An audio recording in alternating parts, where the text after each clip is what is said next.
Everyone has a favorite holiday, whether it's Christmas, Thanksgiving, or if we're being honest, National Donut Day. The media also has their favorite holiday, and it's Halloween, because it comes with the perfect spooky stories. Every Halloween they publish some of the same stories over and over again. Watch out for the Halloween mischief that trick-or-treaters might do. Watch out for the dangers of your children trick-or-treating in the dark. And, probably their favorite story, watch out for poisoned candy. Now, the idea of strangers maliciously handing out poisoned candy to your kids is pretty horrifying, so this story spreads. But did you know that there is not a single proven instance of this ever happening? In fact, there are only 2 instances of Halloween candy being poisoned at all, and it was 2 parents that were trying to poison their own kids to collect on life insurance claims. So don't worry, unless your parents hate you, you're safe this next Halloween. Actually, you're not quite safe. If you eat too many sugar-free Haribo gummy bears, that's pretty dangerous for your health. They're basically unlabeled laxatives. Now, this story continues to persist despite the fact that it has been disproven many times. And some local communities have even discussed the idea of banning trick-or-treating altogether. In fact, Dunkard County in Pennsylvania did just that. Now, to be fair, when I googled Dunkard County, this was one of the first images that I found. I wouldn't want to go trick-or-treating there either. Now, reactionary-based laws are what I call, a name that I use, for anything that is a law that is passed after some kind of event or a tragic happening or a story that comes out in the media. And I know I'm really creative to call it reactionary law. I came up with that myself, thank you very much. Now, Halloween being banned for a year is not a really big deal, but that's one example of reactionary law. Here's something that may hit closer to home for some of you. Do we have any road ragers here in the audience tonight? Any road ragers? How about this? Do we have any honest people here? Okay, we're all road ragers depending on the circumstances. Now, raise your hand if you know why school buses stop in front of railroad tracks and open their doors. And if you're raising your hand thinking, it's because of the trains, dummy, then put your hands back down. It's not just because of the trains, it's because of a train crash in 1938 as a result of a blizzard in Utah. Now, there was a federal law passed immediately after requiring all school bus drivers to stop, open their doors, and listen for a train, no matter what the weather conditions are like. Which is surprising to me because I didn't know we had school bus drivers that are blind. But with that point aside, there is something more disturbing about this law, and that is the fact that the early version of this law required a lookout to get out of the bus and look for a train. And by lookout, I actually mean one of the students. Now, can anyone guess what is wrong with that idea? What's dangerous about that? I'll even give you some time to think. Hints. Trains and kids don't mix very well, okay? And the legislators realized this a little too late and decided to repeal that part of the law, thankfully. But it makes you wonder, how did it get passed in the first place? Well, it's simple. When we pass laws in reactions to extraordinary events, we often miss little details because we're too caught up in trying to fix the problem. Now, there are some other examples I can give you of reactionary laws or just really excellent lawmaking in general. For example, did you know that in Washington State, it's illegal to be in public with the common cold? I wish someone would tell Greg from accounting. That would be really nice. Also, in North Carolina, bingo games are only allowed to last up to 5 hours. Anything more, completely illegal.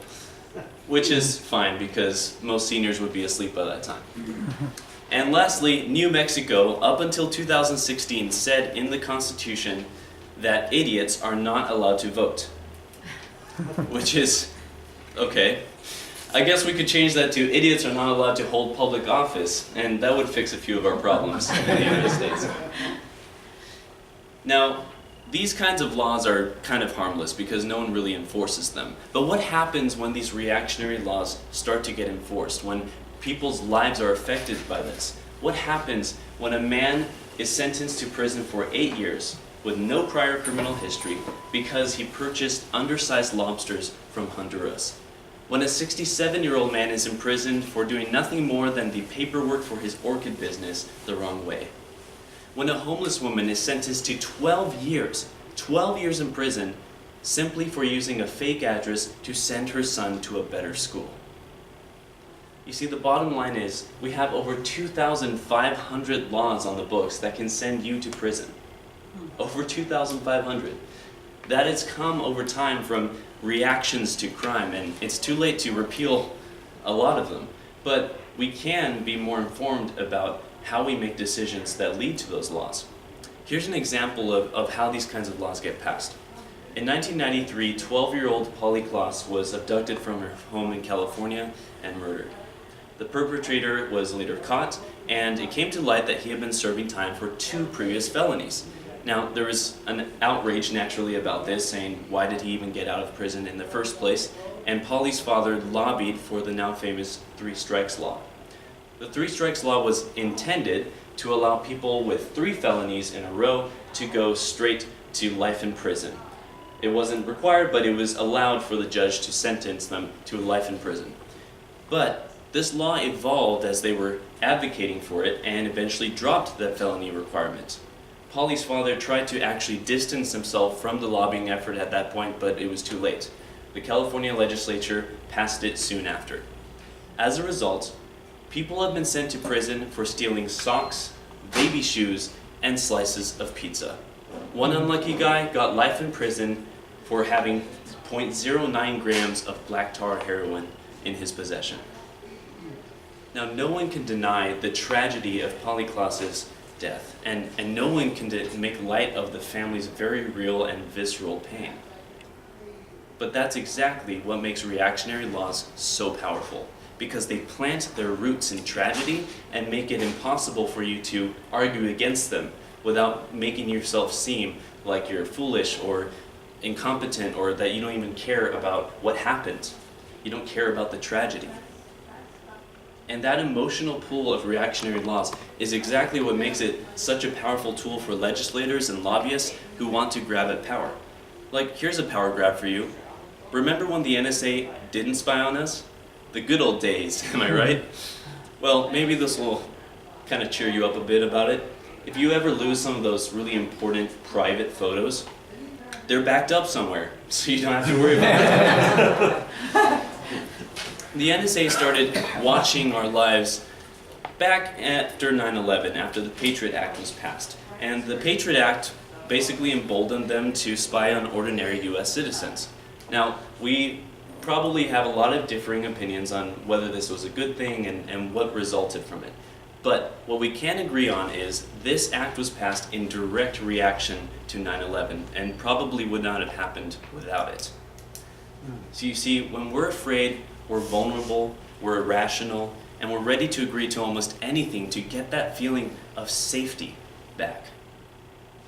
Now, you may be wondering, what can we do to avoid bad reactionary laws in the future? The answer is so simple that it's staring us in the face. We simply have to take action and be more emotionally intelligent in the face of tragedy. There are 3 ways that I propose that we can do this.